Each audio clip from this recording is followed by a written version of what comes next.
ಥೈಲ್ಯಾಂಡ್ನಿಂದ ಗಾಂಜಾ ತರಿಸಿ ಮಂಗಳೂರಿನಲ್ಲಿ ಮಾರಾಟಕ್ಕೆ ಯತ್ನಿಸುತ್ತಿರುವ ಆರೋಪಿಯನ್ನು ಮಂಗಳೂರು ಸಿಸಿಬಿ ಪೊಲೀಸರು ಅರೆಸ್ಟ್ ಮಾಡಿದ್ದಾರೆ.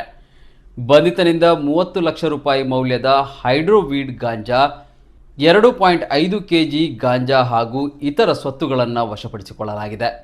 ಬಂಧಿತ ಆರೋಪಿ ತೊಕ್ಕೊಟ್ಟು ಚೆಂಬುಗುಡ್ಡೆ ಮಸೀದಿ ಹತ್ತಿರದ ನಿವಾಸಿ ಮೊಹಮ್ಮದ್ ಹಫೀಜ್ ಎಂದು ಗುರುತಿಸಲಾಗಿದೆ.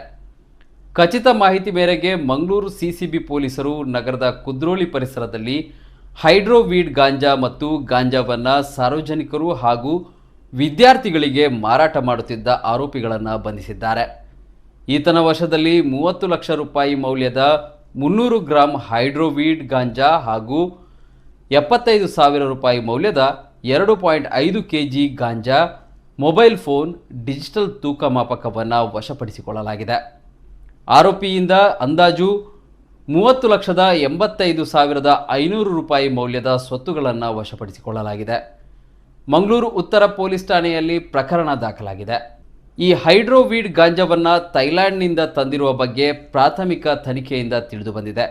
ಈ ಅಕ್ರಮ ಮಾದಕ ವಸ್ತು ಮಾರಾಟ ದಂಧೆಯಲ್ಲಿ ಹಲವಾರು ಮಂದಿ ಭಾಗಿಯಾಗಿದ್ದು, ಈ ನಿಟ್ಟಿನಲ್ಲಿ ಪತ್ತೆ ಕಾರ್ಯ ಮುಂದುವರಿಯಲಿದೆ ಎಂದು ಪೊಲೀಸರು ತಿಳಿಸಿದ್ದಾರೆ.